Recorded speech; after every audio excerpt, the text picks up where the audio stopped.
Now please be very attentive, because now we are going to begin with the ultrastructure of chloroplast. Look at this very beautiful model of chloroplast. How does it appear to you?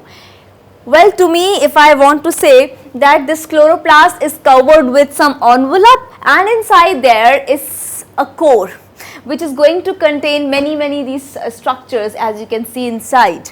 So this model of chloroplast beautifully portrays that this chloroplast structure is made of the outer envelope, and inside this is a core which contains these structures. Okay, so now we are going to discuss these structures, that is the envelope, the matrix or the stroma, thylakoids, paranoid, stigma in greater detail, just to make you very clear about this ultrastructure of chloroplast, which is also very important from examination point of view. Okay, so let us begin with this ultrastructure of chloroplast. As you see here, this is the chloroplast structure.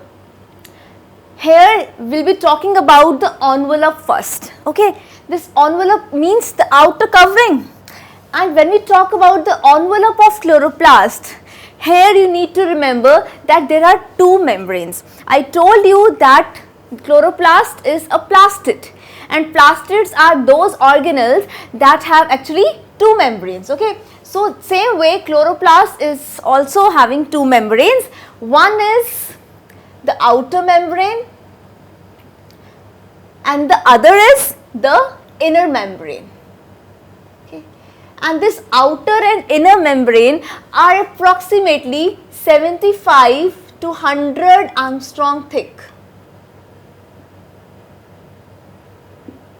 This outer and inner membrane are approximately 75 to 100 angstrom thick. Between this outer and inner membrane, there is some space which we call as intermembrane space, or you can call it as perichloroplastidial space,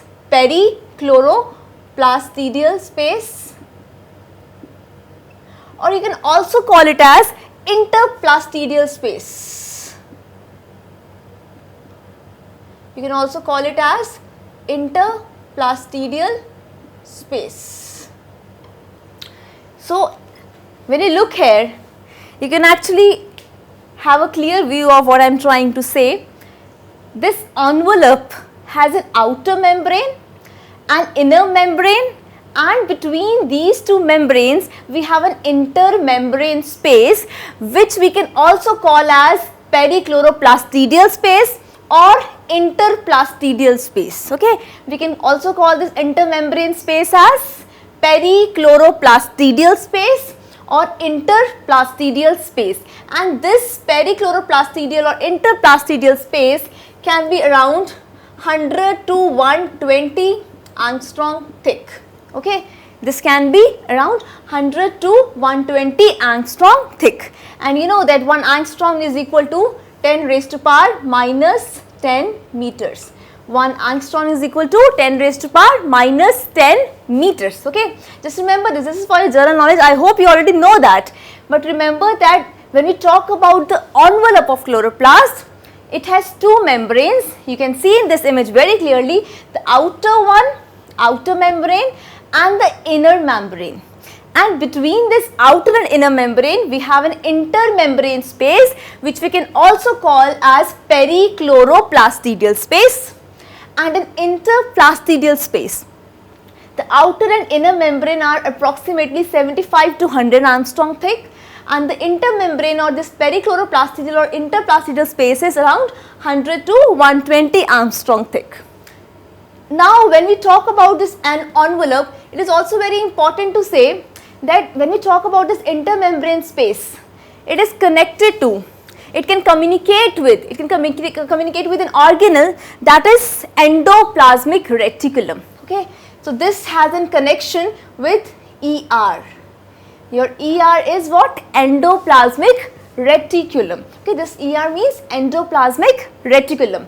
So this intermembrane space can communicate with endoplasmic reticulum. Okay, we'll discuss how is this functioning helping the chloroplast, how this process helps the chloroplast, this arrangement of this intermembrane space and how this happens. But remember that this intermembrane space communicate with this endoplasmic reticulum. Next, I have told you that there are most generally two membranes, outer and inner membrane, in case of the envelope of chloroplast. But in some cases, there can be 3 or 4 membranes also. So let us take a few examples in case of, if we talk about, there are 3 membranes. Now, if we talk about 3 membranes, then these 3 membranes are generally found in case of algae. And here also I can cite an example, euglenoids or dinoflagellates. Okay. So 3 membranes are found in case of algae, that is euglenoids or dinoflagellates. This is just to cite an example that it is not always there that this chloroplast has 2 membranes. It can have 3 membranes in case of some algae. Okay. And this envelope can also have 4 membranes in case of diatoms. Then in certain algae, that is yellow, green, brown and golden algae. Okay.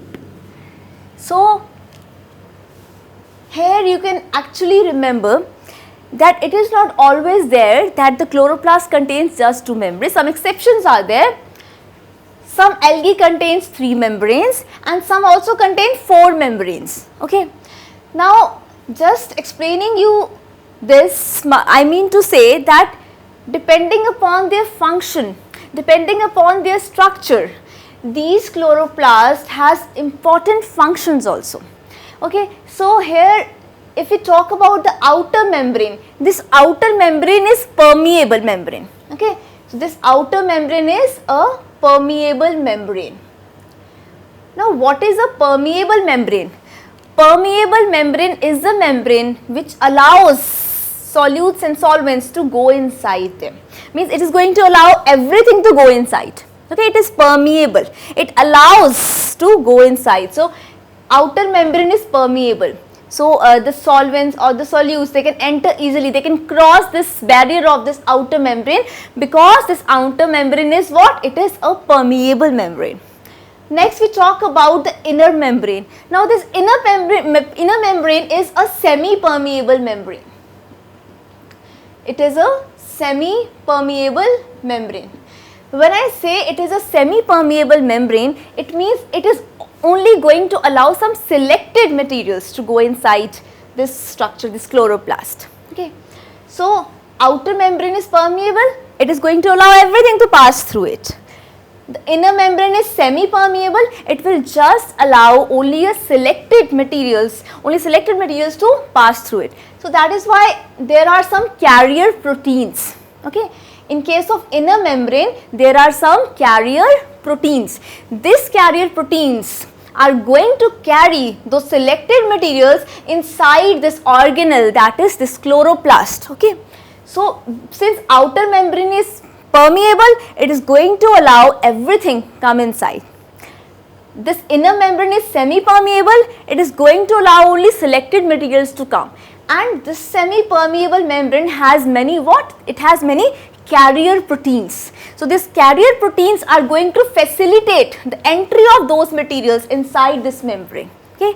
So this inner membrane has some what? Carrier proteins which are going to facilitate the entry of these particles which are going to enter this inner membrane. And now this inner membrane develops some folds. Okay. And these folds form the thylakoids, which we will be discussing later. Okay. And this inner membrane, when develops some folds like this forms thylakoids. And In mature chloroplasts, these thylakoids get separated. But they have originated from what? They are the folds of the inner membrane. These thylakoid structures which you see over here, they are what? They are the folds from the inner membrane, and in mature chloroplasts what is going to happen? They are going to get separated.